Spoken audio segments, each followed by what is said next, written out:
नमस्ते, नमस्कार प्यारे दोस्तों, कैसे हैं आप सभी। उम्मीद करती हूँ आप लोग बहुत अच्छे होंगे, बहुत ज़बरदस्त होंगे, बहुत बेहतरीन होंगे और बहुत ही ज़्यादा बिंदास होंगे। तो मैं भावना भाटी आप सभी प्यारे दोस्तों का स्वागत करती हूँ आपके अपने प्यारे से परिवार रोजगार विद अंकित एप्लीकेशन पर। जल्दी से आप सभी प्यारे दोस्त क्लास के साथ जुड़ जाइए। क्लास आपकी शुरू हो गई है और फिर हम अपने इस सेशन को शुरू करने वाले हैं। सभी प्यारे दोस्त एक बार बताएंगे कि क्या आप लोग मुझे सुन पा रहे हैं, क्या आप लोगों तक मेरी आवाज़ पहुँच रही है या नहीं। अगर हाँ तो जल्दी से आप लोग बताएं कि यस मैम, आवाज़ हमारी आपकी आवाज़ हमारे पास तक पहुंच रही है। तो चलो भाई सेशन को शुरू कर दिया जाए। और आज आप लोगों का जो टॉपिक है वो होगा डाइजेस्टिव सिस्टम। आज इस क्लास में हम लोग बात करने वाले हैं एक टॉपिक जिसका नाम है डाइजेस्टिव सिस्टम। इस टॉपिक के बारे में हम लोग करने वाले हैं बहुत सी चीज़ें। तो भाई आइए सेशन को मैं शुरू कर रही हूँ। ठीक है दोस्तों, चलिए। तो आवाज़ आप लोगों तक डेफिनेटली पहुंच रही होगी, है ना। मैम मेरा आज बीएसएफ का फिजिकल पास हो गया। अरे वाह, बहुत बढ़िया, बहुत बहुत कॉन्ग्रेचुलेशन। नमस्ते सभी को, नमस्ते, बहुत बहुत मुबारक हो भाई बच्चे आपको। चलिए आइए अब हम चलते हैं और डाइजेस्टिव सिस्टम को पढ़ते हैं। ये एक टॉपिक आप लोगों का रहता है जिसको हम शुरू करते हैं, डाइजेस्टिव सिस्टम। तो जो डाइजेस्टिव सिस्टम है, इस टॉपिक से आपको कौन कौन से पॉइंट हैं जो आते हैं पेपर में, उनकी बात करते हैं। श्वसन तंत्र, सॉरी पाचन तंत्र, ठीक है। श्वसन तंत्र तो हम लोग कर चुके हैं, पाचन तंत्र की हम लोग बात करेंगे। यानी कि आप लोगों का जो डाइजेस्टिव सिस्टम है, इस टॉपिक से रिलेटेड कौन कौन से ऐसे क्वेश्चंस हैं जो आपको एग्जामिनेशन में आते हैं, उन सब के बारे में बात करेंगे। ठीक है, चलिए राम राम, गुड इवनिंग। भाई देखो, पाचन तंत्र, पाचन क्या होता है, सबसे पहले हम लोग इस बात को पढ़ेंगे। पाचन यानी कि डाइजेशन क्या होता है। तो आप लोग सभी खाना खाते हो। अब जब आप लोग खाना खाते हैं तो खाने को आप जब खाते हो तो उसको निगलते हो, और निगल कर वो खाना आपके पेट में पहुंचता है। और पेट में पहुंचने के बाद वो खाना छोटे छोटे, बहुत छोटे छोटे पार्टिकल में इतना छोटा हो जाता है कि एट लास्ट आपकी आंतें उसको एब्जॉर्ब कर कर रक्त में मिला देती हैं और रक्त में सारे पोषक पदार्थ पहुंच जाते हैं, जिससे आपकी जो कोशिकाएं हैं उनको भी पोषक पदार्थ मिल जाते हैं। ठीक है, तो ये सारी चीजें आप लोगों को याद रखनी है। ठीक है, अच्छा, नमस्ते मैम, दोबारा पढ़ के अच्छा लग रहा है। अच्छा, ये चैप्टर मैंने आपको करा दिया क्या, ये बताओ भाई। डाइजेस्टिव सिस्टम तो हमारा भी रहता है ना, है ना, क्लियर। चलो, है ना। अभी ये आप लोगों का एक टॉपिक डाइजेस्टिव सिस्टम रहता है बेटा, इसको भी हम करेंगे, है ना, क्लियर। चलिए, तो अब देखो, भोजन के बड़े अणुओं को छोटे अणुओं में तोड़ने की क्रिया। आप लोग बताओगे कि क्या होता है भाई। भोजन के बड़े अणुओं को जब हम लोग छोटे अणुओं में तोड़ते हैं, भोजन के बड़े अणुओं को, क्लियर, अणुओं को छोटे अणुओं में तोड़ने की जो क्रिया होती है, छोटे अणुओं में तोड़ने की क्रिया क्या कहलाती है दोस्त, ये कहलाती है पाचन। तो भोजन के बड़े अणुओं को छोटे अणुओं में तोड़ने की क्रिया, छोटे अणुओं में, ठीक है, छोटे अणुओं में तोड़ने की क्रिया प्यारे दोस्त, तोड़ने की क्रिया, तोड़ने की क्रिया को क्या कहा जाता है, पाचन कहलाती है। क्लियर, पाचन कहलाती है। तो भोजन के बड़े अणुओं को छोटे अणुओं में तोड़ने की क्रिया पाचन कहलाती है, ये आपको याद रखना है ना। तो जो आप खाना खाते हो उसके पार्टिकल बड़े लेते हो, फिर उनको अपने दांतों से चबाते हो, हम नाम नाम नाम ना, ऐसे, ठीक है। उसको दांतों से चबाने के बाद फिर निगल जाते हो प्यारे दोस्त। फिर निगलने के बाद वो आपके पेट में उस खाने पर एंजाइम काम करते हैं। उस खाने पर जब एंजाइम काम कर रहे हैं तो वो खाना और छोटे छोटे पार्टिकल में टूटता है और एट लास्ट इतना छोटा हो जाता है कि आप लोगों की आंतें उसको एब्जॉर्ब कर कर ब्लड में मिला देती हैं, है ना। आपकी आंतें उसको एब्जॉर्ब कर कर किस में मिला देती हैं, ब्लड में। तो चलते हैं, भोजन के बड़े अणुओं को छोटे अणुओं में तोड़ने की क्रिया पाचन कहलाती है। इंग्लिश में लिखेंगे ब्रेक डाउन, इंग्लिश में लिखेंगे break down of large particle of food, large particles of food, ठीक है, ऑफ फूड इनटू स्मॉलर, ठीक है, इनटू स्मॉलर। क्लियर, तो भोजन के जो बड़े अणु हैं उनको, उनके जो पार्टिकल हैं उनको छोटे छोटे अणुओं में तोड़ने की क्रिया क्या कहलाती है दोस्त? पाचन कहलाती है। ठीक है, अब चलते हैं आगे। ठीक है, डर क्यों लग रहा है प्यारे दोस्त? डरना किस बात का? डरते तो कमजोर लोग हैं और तुम कमजोर नहीं हो मेरे ख्याल से। ठीक है, तो डरना तो बिल्कुल नहीं है। आप लोगों को क्या करना है? हिम्मत जुटानी है, हौसला रखना है और टारगेट पर निगाहें बनाए रखनी है, और तुम देखना मंजिल तक बहुत जल्द पहुंच जाओगे बेटा। ठीक है, चलिए अब देखो, अब हम बात करते हैं कि मैम ये पाचन की क्रिया हमारे शरीर में होती कहाँ है। तो आप लोगों से कभी भी पूछे कि पाचन कहाँ होता है, तो आप लोग बताओगे कि पाचन की क्रिया आहार नाल में होती है बेटा। पाचन की क्रिया आहार नाल में होती है। कहाँ होती है? आहार नाल में होती है। ठीक है, तो जो डाइजेशन होता है ये कहाँ होता है? आहार नाल में होता है। ठीक है, तो आप लोग बताओगे डाइजेशन इज टेक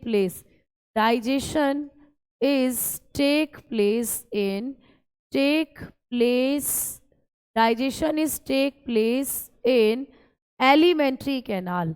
कहाँ होता है भाई? एलिमेंट्री कैनाल के अंदर होता है जो डाइजेशन होता है। तो डाइजेशन कहाँ होता है दोस्त? एलिमेंट्री कैनाल में होता है, आहार नाल में होता है। ठीक है, अब ये जो आहार नाल होती है मैडम, ये क्या होती है? आहार नाल से क्वेश्चन बनते हैं हम लोगों को। तो चलिए अब हम लोग बात करते हैं किसकी? आहार नाल की। अब हम बात करते हैं किसकी दोस्तों? आहार नाल की, यानी एलिमेंट्री कैनाल की। ठीक है, एलिमेंट्री कैनाल की हम लोग बात करते हैं। तो ये जो आहार नाल होती है ना, ये एक पूरी लंबी ट्यूब होती है। ये आहार नाल जो होती है ये एक पूरी लंबी आपके बॉडी के अंदर फैली हुई पूरी एक ट्यूब होती है प्यारे दोस्त, जिसमें क्या होता है? पाचन की क्रिया होती है। तो जब हम आहार नाल की बात करते हैं तो आप लोगों से पूछेगा कि ये क्या है, तो आप कहोगे कि एक लंबी नलिका है। ठीक है, एक लंबी नलिका इसको हम लोग कह देते हैं। तो एलिमेंट्री कैनाल को कहा जाता है कि एक लंबी नलिका है। क्या है? It is a long tube. भाई एक लॉन्ग ट्यूब है ये। ठीक है, लॉन्ग ट्यूब है। मैम इसकी लंबाई कितनी होती है? कितनी लंबी ट्यूब होती है ये? तो आहार नाल की लंबाई आपको एग्जामिनेशन में पूछी गई है कि हमारी जो आहार नाल है इसकी लेंथ कितनी होती है, आहार नाल की लंबाई कितनी होती है, ये आपको पूछा गया है। तो आप बताते हो कि आहार नाल की जो लंबाई होती है ना वो 8 से 10 मीटर होती है। ठीक है, तो आपकी आहार नाल बताए कितनी लंबी होती है? 8 से 10 मीटर लंबी होती है आपकी आहार नाल। अच्छा, आहार नाल मैम कहाँ से शुरू होती है? ये हमारे शरीर में इसका स्टार्टिंग पॉइंट क्या है? ये कहाँ से स्टार्ट होती है? तो इसका स्टार्टिंग पॉइंट होता है आपका मुख प्यारे दोस्त। ये क्वेश्चन भी आया हुआ है कि आहार नाल का सबसे पहला भाग कौन सा होता है? तो आपकी जो आहार नाल है ये आपके माउथ से शुरू होती है, आपके मुख से शुरू होती है। मुख यानी ये माउथ। और मैम इसका अंतिम भाग क्या होता है? आहार नाल कहाँ पर अंतिम होती है? इसका अंतिम भाग ये कहाँ पर लास्ट होती है प्यारे दोस्त? आहार नाल का जो लास्ट पार्ट है वो कौन सा होता है? तो इसका अंतिम भाग की जब हम लोग बात करते हैं तो आहार नाल का अंतिम भाग होता है भाई गुदा, आप लोगों का एनस, जहाँ से आप अपने मल को बाहर निकालते हो। तो आहार नाल से ये क्वेश्चन आपको पूछे जाते हैं, किसकी लंबाई कितनी होती है, ये कहाँ से शुरू होती है, ठीक है, और कहाँ पर ये खत्म होती है, ये चीज़ें आपको पूछी जाती हैं। क्लियर है ना? हाँ जी प्यारे दोस्त प्रियांशु, बिल्कुल ये आपके दीवानजी बैच की ही क्लास है। अब चलते हैं आगे और बात करते हैं कि मैम ये जो एलिमेंट्री कैनाल होती है हमारी, इसका जो सबसे पहला पार्ट है वो होता है मुख। तो आइए मुख के बारे में अब हम लोग बातें करते हैं, माउथ के बारे में। तो मैम माउथ से हमें क्या क्या चीज़ें हैं जो पूछी जाती हैं? मुख, मुख से आपको 3 चीज़ें याद रखनी है प्यारे दोस्त। आपके माउथ से आपको 3 चीज़ें याद रखनी है। आपके मुख में 3 तरीके की चीज़ें हैं जहाँ से क्वेश्चन आता है। एक तो आप बताओगे कि आपके मुख में होते हैं भाई दांत। आपके मुख में क्या होते हैं प्यारे दोस्त? दांत होते हैं, टीथ होते हैं। तो आपके मुख के अंदर उपस्थित होते हैं दांत, ये भी आप लोग याद रखोगे। आपके मुख में पाई जाती है दोस्तों जीभ, है ना? आप जानते हो ना, टंग होती है आपके मुख के अंदर, जीभ होती है आपके मुख में, तो जीभ से भी आपको क्वेश्चन आ जाते हैं। और तीसरी चीज़ आपके मुख में पाई जाती है लार, यानी सलाइवा।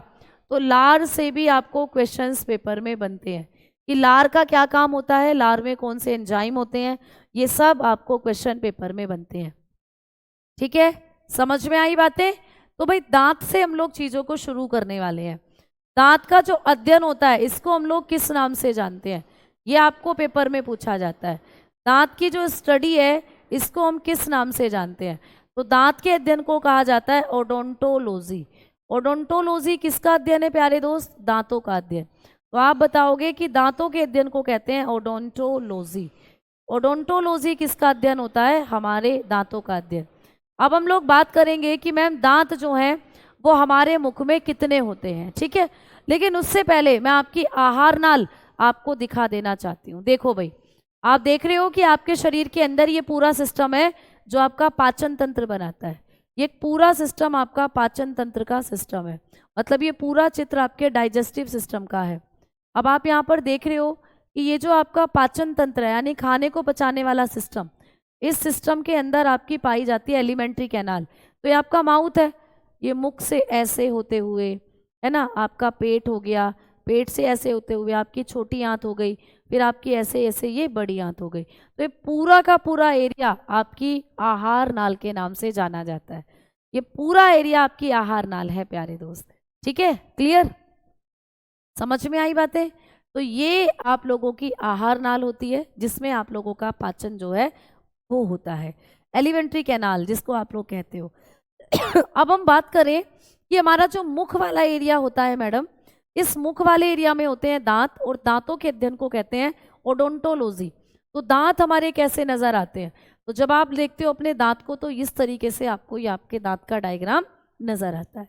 ठीक है, तो यहाँ से आपको क्वेश्चन आ जाता है कि हमारे दांत की सबसे ऊपर वाली जो परत होती है उसको हम क्या कहते हैं? तो बच्चा, जो आपको आपके दांत की ये सबसे ऊपर वाली जो परत नजर आ रही है इसको हम कहते हैं इनेमल। तो दांत की सबसे ऊपर वाली परत को हम लोग क्या कहते हैं? इनेमल कहते हैं। ये आपको याद रखना है, ये क्वेश्चन पेपर में आ जाता है कि दांत की सबसे ऊपर की जो परत होती है उसको हम लोग किस नाम से जानते हैं? तो दांत की जो सबसे ऊपर की परत है इसको हम लोग कहते हैं इनेमल। क्या कहते हैं प्यारे दोस्तों? इनेमल। आपको दिखाई दे रहा होगा ये दांत का डायग्राम, और ये दांत की सबसे ऊपर वाली परत, इसको हम लोग क्या कहते हैं? इनेमल। इनेमल, ये जो इनेमल होती है ये किस पदार्थ की बनी हुई होती है? ये आपको क्वेश्चन में पूछा जाता है। तो दांत की सबसे ऊपरी परत है, आप लोग जान चुके हो। इसके बारे में बात करें तो बताओगे कि यह दांत की सबसे ऊपरी परत है। यह दांत की सबसे ऊपरी परत है, इस बात को याद रखना। ठीक है, आपके दांत की सबसे ऊपरी परत कौन सी है ये क्वेश्चन आएगा, तो बताओगे इनेमल। ठीक है, आप बताकर चलते हो it is the outer layer of teeth. Outer layer of teeth, clear.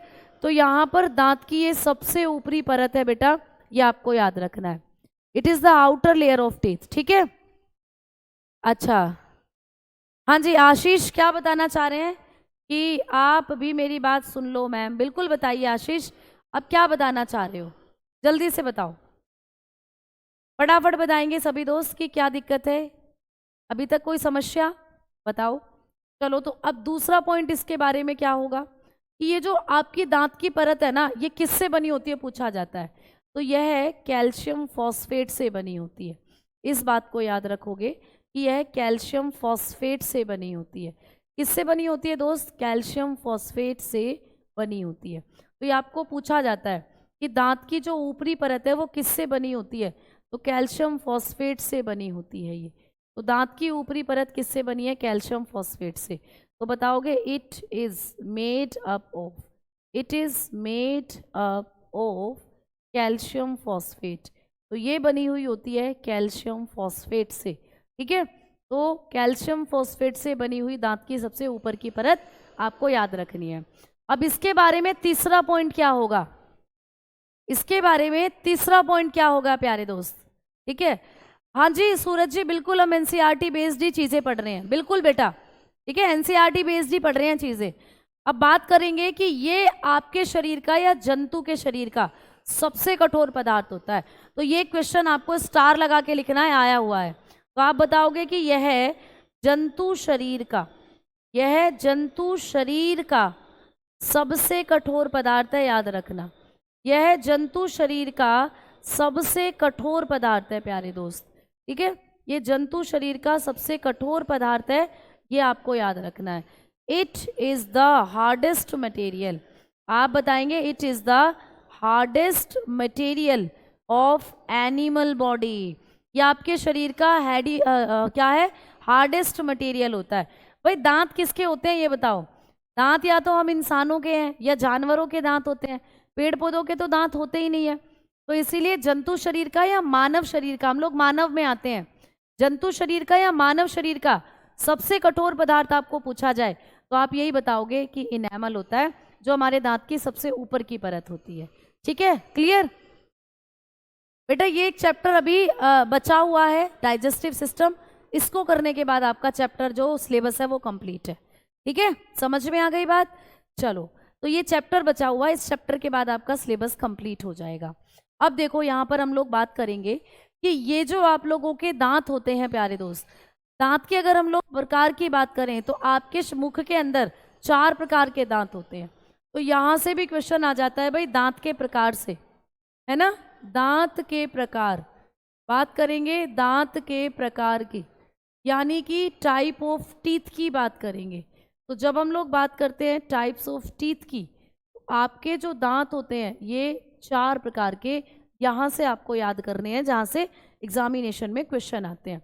तो आपके दांत 4 प्रकार के होते हैं प्यारे दोस्त। सबसे पहले आप बताओगे कि कौन से होते हैं, तो सबसे पहले दांत होते हैं इंसीजर। सबसे पहले दांत होते हैं इंसीजर, जिसको कहा जाता है कृंतक। कृंतक दांत। मैम कृंतक की संख्या कितनी होती है हमारे मुख में? तो भाई कृंतक की संख्या हमारे मुख में होती है 8। क्लियर? 4 ऊपर होते हैं, 4 नीचे। दूसरे नंबर पर आपके दांत आते हैं केनाइन। केनाइन दांत, ठीक है, जिसको हम लोग रदनक के नाम से जानते हैं, रदनक, या इन्हीं को हम लोग छेदक कहते हैं, क्योंकि ये छेद या फाड़ने के काम आते हैं। तो भाई इनकी संख्या कितनी होती है हमारे मुख में? तो दोस्तों इनकी संख्या हमारे मुख में सबसे कम होती है, 4 होते हैं केवल हमारे मुख में। फिर तीसरे नंबर पर आते हैं दोस्तों प्री मोलर।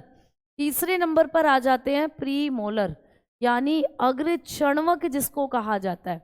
अग्रचणवक नामक जो दांत होते हैं वो आपके आते हैं, अग्रचणवक। तो मैम अग्रचणवक की संख्या कितनी होती है ये हमसे पूछ लिया जाए, तो इनका जो नंबर होता है ये आप लोग बताना कि बच्चों में तो ये 0 होते हैं भाई। अग्रचणवक की संख्या बच्चों में कितनी होती है? चिल्ड्रन में कितने होते हैं प्यारे दोस्त ये? तो चिल्ड्रन में इनकी संख्या 0 होती है। लेकिन बड़ों में पूछे, वयस्कों में पूछे, तो वयस्कों में, एडल्ट में इनकी संख्या कितनी होती है? तो आप बताते हो इनकी संख्या एडल्ट में 8 होती है। आपके मुख में जो चणवक है, अग्र चणवक, ये सबसे मतलब 8 होते हैं, पीछे की तरफ होते हैं। अब चौथे नंबर पर अगर हम लोग बात करते हैं तो चौथे नंबर पर आ जाते हैं आपके मोलर। चौथे नंबर पर आ जाते हैं बेटा मोलर, यानी कि चणवक। चौथे नंबर पर आ जाते हैं मोलर यानी कि चणवक। चणवक की संख्या कितनी होती है? तो ये आपके मुख में सबसे ज़्यादा होते हैं। इनके नंबर की बात करें तो इनसे भी 2 तरीके के क्वेश्चन आएंगे कि ये भी बच्चों के मुख में कितने होते हैं। तो चणवक की संख्या की बात करें तो ये बच्चों के मुख में, जो चिल्ड्रन होते हैं उनके मुख में इनकी संख्या 8 होती है भाई। और जब हम वयस्कों की बात करते हैं, एडल्ट की बात करते हैं, तो एडल्ट के मुख में ये कितने होते हैं भाई? हमारे मुख में कितने हैं? सबसे ज़्यादा हैं, 12। इस तरीके से आपको दांतों के प्रकार और दांतों की संख्या से भी क्वेश्चंस बन जाते हैं, है ना? क्लियर है ना? है ना? समझ में आ गई बात? खुशी, स्टार्टिंग से क्या समझना है प्यारे दोस्त ये बताएं। ठीक है, तो इस तरीके से आपके दांतों की संख्या आपको पेपर में पूछी जाती है और दांतों के प्रकार। तो ये 4 तरीके के प्रकार आपके मुख में होते हैं। तो दांतों से आपको इतने पॉइंट्स, इतने कॉन्सेप्ट्स याद रखने हैं। ठीक है, अब चलते हैं आगे की तरफ। ठीक है ना? अब चलते हैं दोस्त आगे की तरफ। हम लोग अब बढ़ेंगे आगे और बात करेंगे अब हम लोग किसके बारे में? अब बात करते हैं आप लोगों की जीभ के बारे में। बेटा जीभ, तो जो जीभ होती है ना आप लोगों की, जीभ पर पाई जाती है टेस्ट बर्ड, स्वाद कलिकाएं। आपकी जीभ पर पाई जाती है टेस्ट बर्ड, स्वाद कलिकाएं। तो आपकी जो जीभ होती है ये स्वाद की पहचान कराती है, स्वाद कलिका। ठीक है, तो आपकी जीभ पर आपकी स्वाद कलिकाएं पाई जाती हैं। जीभ का क्या काम है? स्वाद को पता लगाने का। तो भाई आपकी जो जीभ होती है ना, इस पर होती हैं स्वाद कलिकाएं। तो जीभ पर कौन कौन सी टेस्ट बर्ड होती है ये पूछ लेता है। तो जब आप अपनी जीभ की बात करते हो तो आपके जीभ पर सबसे आगे वाले एरिया पर यहाँ मीठे स्वाद की कलिकाएं होती हैं। यहाँ से आपको मीठा स्वाद का पता चलता है, स्वीट टेस्ट का, ठीक है। फिर आप थोड़ा पीछे की तरफ चलोगे तो आपकी जीभ पर यहाँ दोनों तरफ बेटा नमकीन स्वाद की कलिकाएं, यानी यहाँ से आपको नमकीन स्वाद का पता चलता है। तो पूछ लेता है पेपर में कि जीभ के सबसे आगे वाले हिस्से पर कौन सा स्वाद होगा। जीभ के आगे से पिछले हिस्से पर, ये अगला है और ये पिछला, आगे से पिछले हिस्से पर नमकीन स्वाद होगा। आगे बढ़े तो जीभ के और सबसे पिछले हिस्से पर कौन सा स्वाद होगा, तो यहाँ पर खट्टा स्वाद होगा। खट्टा यानी कि कोई खट्टी चीज आपको अगर दे दे तो वो खट्टी लगेगी, ये होगा। और सबसे पिछले हिस्से पर यहाँ कड़वा टेस्ट आपको फील होगा, यहाँ कड़वा बीटर टेस्ट आपको फील होगा। तो जीभ से इस तरीके से आपको स्वाद कलिकाओं का क्रम पेपर में पूछ लिया जाता है कि जीभ के सबसे अग्र भाग पर कौन सा स्वाद होगा, है ना, या जीभ के सबसे पिछले भाग पर कौन सा स्वाद होगा। तो ऐसे आपको पेपर में चीजें पूछी जाती हैं। क्लियर? तो जीभ से इतने कॉन्सेप्ट आपको याद रखने हैं, ठीक है। ये आपकी जीभ और इस पर पाई जाती हैं स्वाद कलिकाएं। अब चलते हैं आगे की तरफ और बात करते हैं कि मैम जो हमारे मुख में लार होती है, इस लार में कौन कौन से एंजाइम पाए जाते हैं। अब जीभ के बाद हम लोग बात करेंगे लार की। किसकी प्यारे दोस्त? लार की। यानी अब हम लोग बात करेंगे सलाइवा की।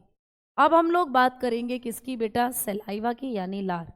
आपके मुख में डेली कितनी लार बनती है बताओ? तो जब हम बात करते हैं हमारे मुख में लार की मात्रा कितनी बनती है, तो आप बताएंगे कि हमारे मुख के अंदर जो लार होती है इसकी मात्रा बनती है 1 से 1.5 लीटर, ठीक है। 1 से 1.5 लीटर लार हमारे मुख में डेली बनती है दोस्तों। 1 से 1.5 लीटर सलाइवा हमारे मुख में डेली बनती है, ठीक है। अब इस लार में मैम इसकी लार, ये लार जो बनती है इसका पीएच मान कितना होता है? ये हमारे मुख में जो लार बनती है इसकी पीएच वैल्यू कितनी होती है? मतलब इसको जब आप पीएच स्केल पर रखोगे तो इसकी पीएच वैल्यू होती है 6.8, यानी लार होती है हल्की अम्लीय, ठीक है। लार कैसी होती है बेटा? हल्की अम्लीय होती है। तो लार जो होती है ये कैसी होती है? हल्की अम्लीय, है ना। जब लार की हम लोग बात करते हैं तो ये स्लाइडली एसिडिक होती है, स्लाइडली एसिडिक, यानी लार एसिड है, अम्ल है, अम्ल की तरह काम करती है जो लार होती है, ठीक है। क्लियर है ना? समझ में आ गई बात? क्लियर? चलिए अब मुस्कान मैं यहाँ नंबर कैसे दे सकती हूँ बच्चा आपको? अगर मैं नंबर दूंगी तो क्लास में और भी बहुत से बच्चे हैं, तो फिर और सब बच्चे फिर मुझे फ़ोन ही करते रहेंगे, वो पढ़ेंगे नहीं और मैं पढ़ा नहीं पाऊंगी फिर, ठीक है। तो आपकी कोई भी अगर क्वेरी है, आप कोई भी बात करना चाहते हो बच्चा, तो टेलीग्राम में आप मैसेज कर सकते हो, अदरवाइज आप कॉलिंग टीम पर कॉल करके मेरा नंबर ले सकते हो, ठीक है। चलो, है ना बेटा? ठीक है। हाँ सूरज, यूट्यूब वाली क्लास बिल्कुल ले सकते हो ग्रुप डी के लिए। चलो अब चलते हैं आगे की तरफ। अब लार में कौन कौन से एंजाइम होते हैं जो भोजन का पाचन करते हैं, वो आपको पूछ लेता है। तो लार के अंदर पाए जाने वाले एंजाइम आपको पूछ लेगा। तो हमारी जो लार होती है ना, इसमें 2 एंजाइम होते हैं बच्चा। हमारी लार में कितने एंजाइम होते हैं? 2। एक तो लाइसोजाइम एंजाइम होता है आपकी लार में, लाइसोजाइम, ठीक है। लाइसोजाइम ये क्या काम करता है? लाइसोजाइम। और ये जो लाइसोजाइम एंजाइम है ना, ये बैक्टीरिया को मारता है, आपके मुख में जो बैक्टीरिया होते हैं ना उनको मारता है। तो लाइसोजाइम एंजाइम आपकी लार में है और क्या काम करता है? जीवाणु को मारता है। इसका काम होता है जीवाणु को मारना। तो ये क्या करता है? जीवाणु को मारता है प्यारे दोस्त। क्लियर? ये क्या काम करेगा? Kill bacteria. ये बैक्टीरिया को किल करने का काम करता है, ये जीवाणु को मारता है। समझ में आ गई बात? ठीक है। अब मैम दूसरा एंजाइम होता है आपकी लार में टॉयलिन। दूसरा एंजाइम हमारी लार में होता है टॉयलिन। तो ये टॉयलिन क्या काम करता है? टॉयलिन को ही हम लोग एमाइलेज भी कहते हैं बेटा। टॉयलिन को ही हम लोग किस नाम से जानते हैं? एमाइलेज के नाम से जानते हैं। तो टॉयलिन एंजाइम का ही दूसरा नाम होता है एमाइलेज। और मैम ये क्या काम करता है एमाइलेज जो हमारी लार में होता है? तो ये कार्बोहाइड्रेट का पाचन करता है। ये बहुत अच्छा प्रश्न है, पेपर में आता है कि हमारे मुख में जो लार है, इस लार में एक टॉयलिन नाम का एंजाइम मिला हुआ है। ये टॉयलिन नाम का जो एंजाइम हमारी लार में होता है, ये किसका पाचन करता है? तो आप बताते हो ये स्टार्च या कार्बोहाइड्रेट का पाचन करता है। तो इसका काम होता है कार्बोहाइड्रेट का पाचन, कार्बोहाइड्रेट्स का पाचन करता है। ठीक है, तो ये करता है डाइजेशन ऑफ कार्बोहाइड्रेट। इसका काम होता है डाइजेशन ऑफ कार्बोहाइड्रेट। क्लियर? तो जो कार्बोहाइड्रेट होते हैं उनको पचाने का काम करता है ये। ठीक है दोस्तों, तो ये भी चीज़ आपको पेपर में पूछी जाएगी। अब हम चलते हैं आगे और बात करते हैं आपके पेट की। आप जानते हो जब आप खाना निगल लेते हो तो खाना अब आपके पेट में पहुंचेगा, तो पेट में कौन कौन से एंजाइम आपके बनते हैं ये पूछ लेगा पेपर में। ठीक है, यूपी कांस्टेबल की क्लास के लिए सिलेबस ली है मैम, ये क्लास नहीं मिल रही। समझ नहीं आया, ये क्लास किस में नहीं मिल रही बेटा, ये बताओ। ये क्लास तो आपकी हो रही है अभी लाइव। ठीक है, अब आ जाओ, अब हम बात करते हैं स्टमक की। अब हम बात करेंगे किसकी? स्टमक की, यानी हमारे आमाशय की। तो भाई प्यारे दोस्त, जो हमारा आमाशय होता है स्टमक, हमारे स्टमक में कौन कौन से एंजाइम बनते हैं? भाई अब आपने खाना निगल लिया, खाना पेट में पहुंचा, अब पेट में आपको मिलेंगे, स्टमक में आपको मिलती हैं 3 चीज़ें। आपके पेट में आपको मिलेंगी 3 चीज़ें। कौन कौन सी? भाई एक तो पेट में बनता है आपका जठर रस। ये क्वेश्चन आता है पेपर में कि जठर रस कहाँ बनता है, यानी गैस्ट्रिक जूस कहाँ बनता है। तो गैस्ट्रिक जूस की अगर हम बात करें, जठर रस की बात करें, तो ये आपके पेट में मिलता है बेटा। अच्छा मैम, इसमें क्या होता है? तो इस जो आप पानी पीते हो वो पानी होता है इसमें। आपके पेट में एक एसिड बनता है HCl, वो होता है इसमें। और आपके पेट में कुछ एंजाइम बनते हैं, वो होते हैं इसमें। तो जठर रस क्या होता है? पानी यानी कि वाटर, और प्यारे दोस्त HCl जो आपके पेट में बनता है, और एंजाइम, इन सब का मिश्रण होता है ये जठर रस। तो ये जठर रस आपके पेट में मिलता है, आपके पेट में बनता है। तो मैम जठर रस क्या है, पेपर में क्वेश्चन आ जाए तो आप बताओगे पानी, HCl और एंजाइम, इन तीनों चीज़ों को मिलने पर बनता है जठर रस। ठीक है, अब आपके पेट में कौन सा एसिड होता है ये भी पूछा जाता है। तो आपके पेट में पाया जाता है हाइड्रोक्लोरिक एसिड। तो हमारे आमाशय में उपस्थित अम्ल का नाम, तो आप बताओगे हाइड्रोक्लोरिक अम्ल। ये कहाँ होता है? आपके पेट में पाया जाता है दोस्तों। हाइड्रोक्लोरिक एसिड कहाँ होता है? आपके पेट में होता है। आपके पेट के अंदर पाया जाने वाला एसिड है हाइड्रोक्लोरिक एसिड। ठीक है, क्लियर? अब आगे बात करें तो ये आपके पेट के अंदर जो मैम तीसरी चीज़ होती है एंजाइम। आपके पेट में तीसरी चीज़ पाई जाती है एंजाइम्स, जिसको हम लोग कहते हैं, आप लोगों के पेट के अंदर जो एंजाइम होंगे वो कौन कौन से हैं पूछ लिया जाता है पेपर में। तो तीसरी चीज़ आपके पेट में पाई जाती है एंजाइम। हाइड्रोक्लोरिक एसिड के बाद तीसरी चीज़ जो आपके इस आमाशय के अंदर होती है वो एंजाइम है। अच्छा, हमारे आमाशय में कौन कौन से एंजाइम पाए जाते हैं ये पूछा जाता है। ठीक है मैम, मेरा डाउट क्लियर करिए प्लीज़। शालिनी क्या डाउट है बेटा वो तो बताएं। शालिनी आपका क्या डाउट है, प्लीज़ आप मुझे वो बताएं। ठीक है, ठीक। तो अब देखो इधर बेटा, ठीक है, जठर रस का क्या काम है बेटा, अभी बताएंगे ना। जठर रस में क्या होता है प्यारे दोस्त?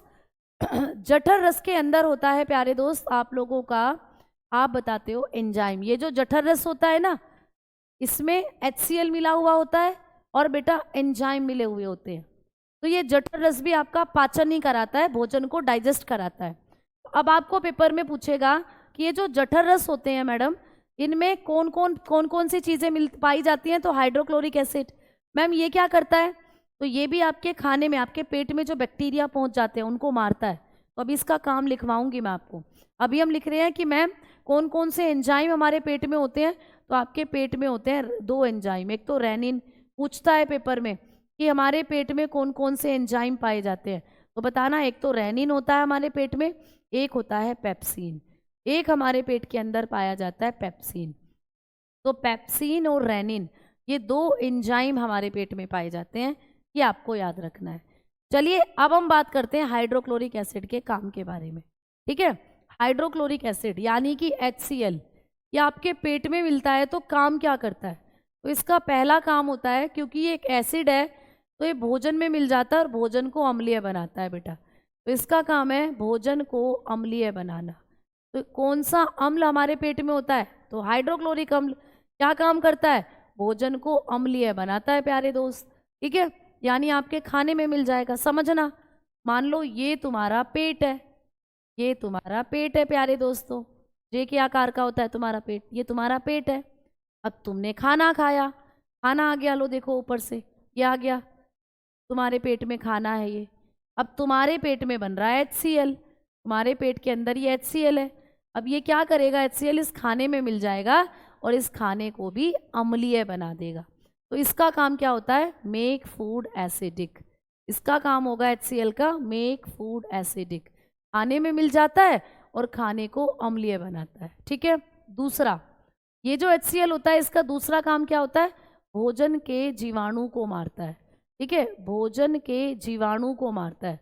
आपके पेट में जो खाना गया है उसमें जो बैक्टीरिया थे उनको मारता है। तो ये भी भोजन के जीवाणु को मारता है प्यारे दोस्त। तो पूछ लेता है कि हमारे आमाशय में, हमारे पेट में कौन सा एंजाइम है जो भोजन के जीवाणु को मारता है? आपके खाने में जो बैक्टीरिया आए थे ना उनको मारेगा, ये जीवाणु को भी मारेगा बेटा। तो इसका काम होता है किल बैक्टीरिया ऑफ फूड। ये क्या काम करता है? Kill bacteria of food. तो ये फूड के बैक्टीरिया को भी मारता है, भोजन के जीवाणु को भी मारता है बेटा। और तीसरा काम होता है एंजाइम को सक्रिय करता है। तीसरा इंपॉर्टेंट काम है इसका, एंजाइम को सक्रिय करेगा भाई। यानी आपके पेट में जो एंजाइम बन रहे हैं ना उनको एक्टिव करता है ना, उनको सक्रिय करता है प्यारे दोस्त। तो इसका तीसरा काम होता है एक्टिवेट एंजाइम। Activate enzyme. तो मान लो तुम्हारे पेट में क्या बनते हैं? एंजाइम। अभी मैंने बताया आपके पेट में 2 एंजाइम बनते हैं। मान लो ये एक एंजाइम बन गया आपके पेट में और ये बन गया। अब जब तक HCl इन दोनों एंजाइम को जाकर जगाएगा नहीं, HCl ही कहता है इन दोनों को जाकर कि भाई साहब उठ जाओ, खाने को पचा लो, खाना आ गया है। तो ये जो रेनिन और पेप्सिन एंजाइम आपके पेट में बन रहे हैं ना, इनको जगाने का काम करता है HCl। तो HCl ही आपके पेट के एंजाइम को एक्टिव करता है। अगर आपके पेट में HCl नहीं बनेगा ना तो आपके पेट में एंजाइम भी सोते रहेंगे, फिर कोई काम ही नहीं करेंगे, ये खाने को पचाएंगे ही नहीं। ठीक है, तो क्या काम करते हैं भाई ये पेप्सिन जो होता है, ये आपके पेट में जो पेप्सिन नाम का एंजाइम है ये क्या काम करता है? तो ये प्रोटीन को पचाता है बेटा। आपके पेट में प्रोटीन का पाचन होता है, तो इसका काम है प्रोटीन को पचाना। ये क्या करता है? प्रोटीन पाचन करता है। तो ये भी पेपर में क्वेश्चन आ जाता है कि हमारे पेट में ऐसा कौन सा एंजाइम है जो प्रोटीन डाइजेशन करता है, जो प्रोटीन को पचाता है। तो आप बताते हो पेप्सिन हमारे पेट में ऐसा एंजाइम है जो प्रोटीन को पचाता है। आपके मुंह में लार थी, है ना? लार में कौन सा एंजाइम था? टॉयलिन। क्या कर रहा था? कार्बोहाइड्रेट को पचा रहा था। अब खाना पेट में पहुंच गया, पेट में एसिड है और पेट में बन रहा है पेप्सिन एंजाइम। ये क्या कर रहा है? प्रोटीन को पचा रहा है। तो पैसे पेप्सिन, पैसे प्रोटीन, पैसे पेट। पेट में पेप्सिन है, पेप्सिन प्रोटीन को पचा रहा है, याद रखना। ठीक है, अब आपका खाना पहुंचता है प्यारे दोस्त कहाँ? आप लोगों की आंतों के पास। तो आंतें कितनी होती हैं? आप बताते हो छोटी आंत। ठीक है, आंतें आपके पास 2 होती हैं। अब हम बात करेंगे किसकी? इंटेस्टाइन की, यानी कि आंतों की। अब हम बात करते हैं आपकी इंटेस्टाइन की, यानी कि आंतों की। तो हमारे पास कितनी आंतें होती हैं भाई? हमारे पास 2 आंतें होती हैं। एक होती है छोटी आंत, क्लियर? छोटी आंत, छोटी आंत जिसको कहते हैं स्मॉल इंटेस्टाइन। स्मॉल इंटेस्टाइन, ठीक है, जिसको हम लोग क्या कहेंगे? स्मॉल इंटेस्टाइन, छोटी आंत। ठीक, और एक होती है हमारे पास बड़ी आंत। एक होती है हमारे पास बड़ी आंत, यानी कि लार्ज इंटेस्टाइन। Large intestine. अच्छा मैम, इन दोनों आंतों में से बड़ी आंत कौन सी होती है? छोटी आंत और बड़ी आंत में से कौन सी आंत बड़ी होती है? कोई बच्चा बताएगा कि छोटी आंत और बड़ी आंत में से कौन सी आंत की लंबाई ज़्यादा होती है? फटाफट बताओ। छोटी आंत और बड़ी आंत, ठीक है। पेट में ये लोग आराम से सोते रहते हैं। हाँ जी, इनको एक्टिवेट करना पड़ता है। एक्टिवेट करने वाले फैक्टर भी आपकी बॉडी में बनते रहते हैं, ठीक, तब जाकर ये काम करते हैं, है ना। चलो बेटा, रिलैक्सेशन मिल गई है ना 3 साल की यूपीपी में। आप देख सकते हो, वीडियो बनाई थी कल सर ने मुस्कान, उस वीडियो को देख सकते हो आप। चलो अब देखो, तो जब हम लोग बात करते हैं छोटी आंत की लंबाई की, तो छोटी आंत की लंबाई ज़्यादा होती है बड़ी आंत से। फिर मैम इसको बड़ी आंत क्यों कहते हैं, इसको छोटी आंत क्यों कहते हैं, उसको बड़ी आंत क्यों कहते हैं? क्योंकि चौड़ाई में अंतर होता है। ये चौड़ी कम होती है, ये चौड़ी ज़्यादा होती है।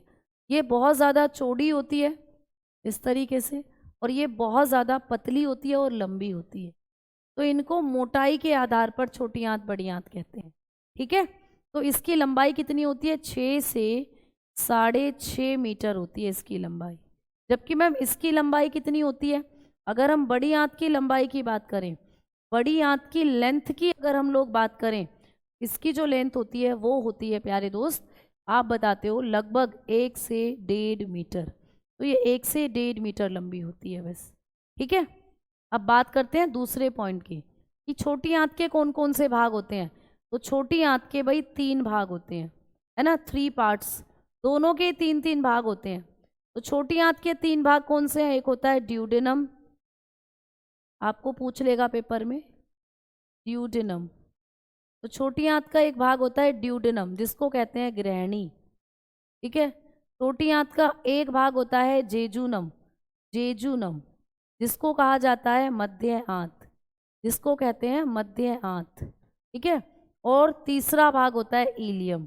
छोटी आंत का तीसरा भाग होता है इलियम, यानी कि शेष आंत।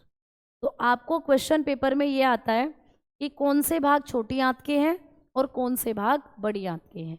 तो यहाँ से आप लोग याद रखना कि ये जो 3 भाग मैंने लिखवाए हैं, ठीक है, ये जो मैंने आपको 3 भाग लिखवाए हैं, ड्यूडेनम यानी ग्रहणी, जेजुनम यानी मध्यांत, और इलियम यानी शेषांत, ये छोटी आंत के भाग होते हैं। और मैम बड़ी आंत के कितने भाग हैं? तो बड़ी आंत के भी भाई 3 भाग होते हैं। तो हमारी बड़ी आंत भी 3 पार्ट्स में डिवाइडेड होती है, इसके भी 3 पार्ट होते हैं बड़ी आंत के भी। कौन कौन से 3 पार्ट होते हैं? तो हम लोग बात करते हैं कि बड़ी आंत के जो 3 भाग होते हैं, ये होते हैं, एक तो सीकम होता है बेटा, सीकम। ठीक है, एक तो बड़ी आंत का भाग होता है सीकम, एक बड़ी आंत का भाग होता है कोलन, कोलन प्यारे दोस्त, कोलन। ठीक है, एक बड़ी आंत का भाग क्या होता है? कोलन। और एक बड़ी आंत का भाग होता है रेक्टम, रेक्टम। ठीक है, जिसको कहते हैं मलाशय। तो ये 3 भाग आपकी बड़ी आंत के होते हैं। तो छोटी आंत और बड़ी आंत, इन तीनों से आपको जो चीज़ें हैं ये पूछी जाती हैं पेपर के अंदर। ठीक है ना? अब देखो, ये जो आप लोगों की छोटी आंत है, इससे एक और पॉइंट पूछा जाता है पेपर में, एक और क्वेश्चन पेपर में आपको आता है छोटी आंत और बड़ी आंत से, छोटी आंत से पूछा जाता है। तो नोट डालकर आप लोग एक पॉइंट लिखेंगे कि भोजन का संपूर्ण पाचन कहाँ होता है, यानी वो कौन सी जगह है जहाँ भोजन कंप्लीट रूप से डाइजेस्ट होता है।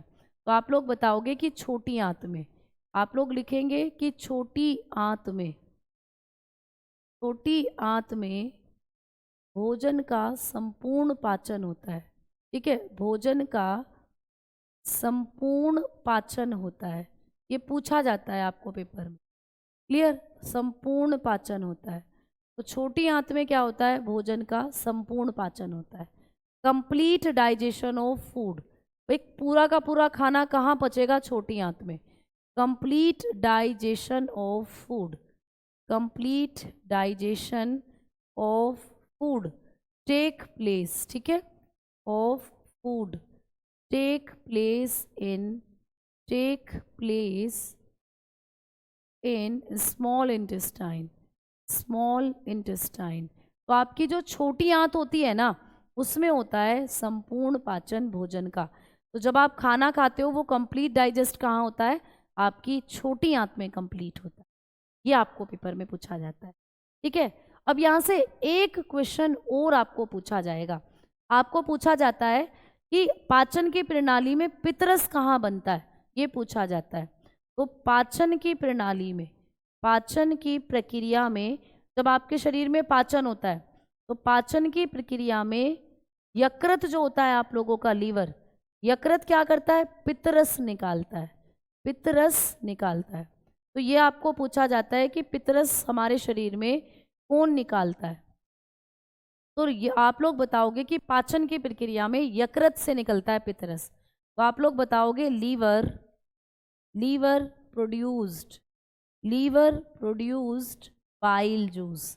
आपका लीवर निकालता है भाई बाइल जूस, ठीक है, बाइल जूस, ठीक है। इन डाइजेशन, तो डाइजेशन होने पर जब आपके शरीर में खाना पचता है तो खाने को पचाने के लिए जो पितरस निकलता है वो कहाँ से निकलता है, आप बताते हो यकृत से निकलता है।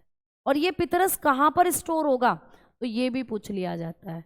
तो आप लोग बताओगे कि पित्त रस का संचय, पित्त रस का संचय कहाँ होता है प्यारे दोस्त, पित्ताशय में होता है। कहाँ होता है, पित्ताशय में होता है। ये भी आपको पूछ सकता है ना, पित्तरस का संचय कहाँ होता है, पित्ताशय में होता है बेटा, ये आपको पूछा जा सकता है कि जो लीवर आपका पित्तरस निकालता है ये पित्तरस कहाँ पर इकट्ठा होता है, तो इसका संचय पित्ताशय में होता है।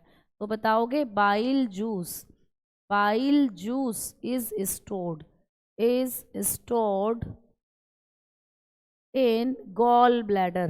तो आपका जो गॉल ब्लैडर होता है उसमें जाकर पित्ताशय क्या होता है, पित्तरस जो होता है वो संचित होता है, ठीक है।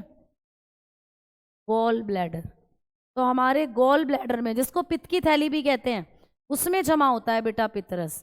तो ये ऐसे क्वेश्चन है जो आपको डायरेक्टली बनते हैं पेपर में कि पित्तरस कौन निकालता है, आपने कहा यकृत निकालता है, लीवर हमारा, लीवर कहाँ होता है हमारे शरीर में, राइट साइड होता है बेटा।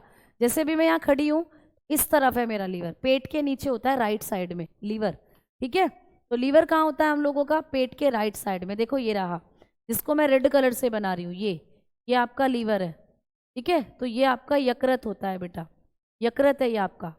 किस साइड होता है आपकी बॉडी में, राइट साइड। आपकी बॉडी के अंदर ये कहाँ होता है, राइट साइड, दाईं ओर होता है। आपके शरीर में जो यकृत होता है वो कहाँ होता है, दाईं ओर, और यहीं से पित्तरस निकलता है। और इसके नीचे देखो तुम्हें दिखाई दे रहा है ग्रीन कलर में एक स्ट्रक्चर, इसी को कहते हैं गॉल ब्लैडर यानी पित्ताशय, यानी इसी को कहते हो पित्त की थैली, गॉल ब्लैडर। यहीं पर जाकर जो पित्तरस है वो संचित होता है बेटा, यहीं जाकर पित्तरस का क्या होता है, संचय। जब लीवर पित्तरस निकालता है तो वो यहीं जाकर स्टोर होता है गॉल ब्लैडर में। अच्छा मैम पित्तरस का काम क्या होता है, क्या कोई बच्चा बता पाएगा, हाँ पित्तरस का काम क्या होता है। तो एक बच्चे का डाउट है कि मैम पित्तरस की प्रकृति कैसी होती है। तो प्यारे दोस्त ये जो पित्तरस होता है जो आपका लीवर निकालता है, यानी कि जो बाइल जूस होता है, ये बाइल जूस जो होता है, अगर हम इसके पीएच मान की बात करें, ये जो लीवर से पित्तरस निकलता है इसका पीएच वैल्यू आपको पूछ ले, मैम इसका पीएच मान कितना होता है, तो इसके पीएच मान की अगर हम लोग बात करते हैं तो इसका पीएच मान 7 से 8 होता है, यानी ये क्षारीय होता है बेटा, ये क्षारीय प्रकृति का होता है, एल्केलाइन होता है जो पित्तरस होता है। और मैम क्या काम करता है, तो आपने जो घी खाया है ना, घी, फैट, वसा, उसको पचाता है। तो ये क्या काम करता है पित्तरस, तो आप लोग बताओगे कि पित्तरस वसा का पायसीकरण करता है, यानी वसा को पचाने का काम करता है। पित्तरस वसा का पायसीकरण करता है, वसा का पायसीकरण। पायसीकरण का मतलब जानते हो, मतलब कि वसा की बड़ी बड़े अणुओं को छोटे छोटे अणुओं में तोड़ देता है। तो पित्तरस वसा का पायसीकरण करता है, ये भी आपको पूछा जाता है। तो पित्तरस का काम क्या होता है, emulsification of fat, emulsification of fat. तो पित्तरस क्या करता है, इमल्सिफिकेशन ऑफ फैट करता है, यानी वसा, आपने जो घी खाया था, आपने जो तेल खाया था, उसको पचाने का काम करता है। जब आपने घी और तेल खाया तो उसके पार्टिकल इतने बड़े बड़े थे भाई, इतने बड़े बड़े, उनको छोटे छोटे पार्टिकल में तोड़ने का काम करता है ये जो पित्तरस होता है। तो पित्तरस वसा का पायसीकरण करता है, ये आपको याद करना है बेटा, ठीक है। समझ में आ गई बात। तो डाइजेस्टिव सिस्टम से इतने कॉन्सेप्ट हैं जो आपको एग्जामिनेशन में पूछ लिए जाते हैं, है ना। मैम पेट में पथरी क्यों पड़ती है, पेट में पथरी या आपके जो पित्तरस की पथरी, पित्तरस पित्त की थैली है उसमें जो पथरी हो जाती है वो कैल्शियम के अधिक इकट्ठा होने से हो जाती है।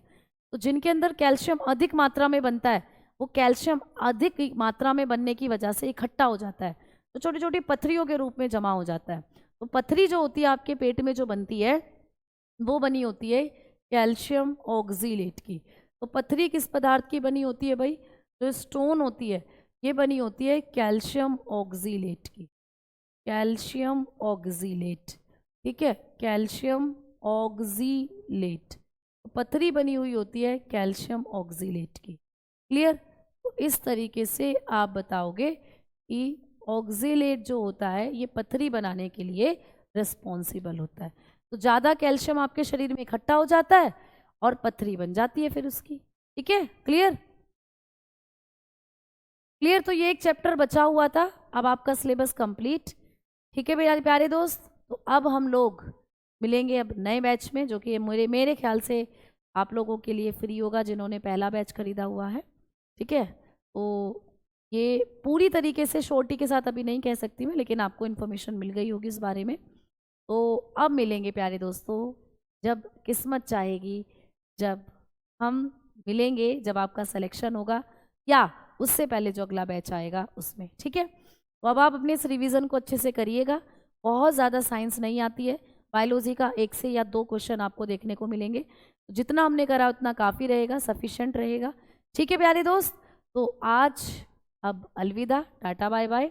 अच्छे से अपना ध्यान रखिएगा, अच्छे से पढ़िएगा, सिलेक्शन का वादा अपने आप से ज़रूर करिएगा प्यारे दोस्त। ठीक है, क्लियर? क्योंकि 2026 में आपको सिलेक्शन ले लेना है। ठीक, तो ये जो बेरोजगारी का दाग अभी आप पर लगा हुआ है इसको मिटाना है, और गाजर का हलवा बिल्कुल तैयार रहेगा। ठीक है, तो बहुत बहुत धन्यवाद, बहुत बहुत शुक्रिया, बहुत बहुत कॉन्ग्रेचुलेशन। आप अपनी मेहनत करते रहिए और आगे बढ़ते रहिए। ठीक है, तो जय हिंद, जय भारत।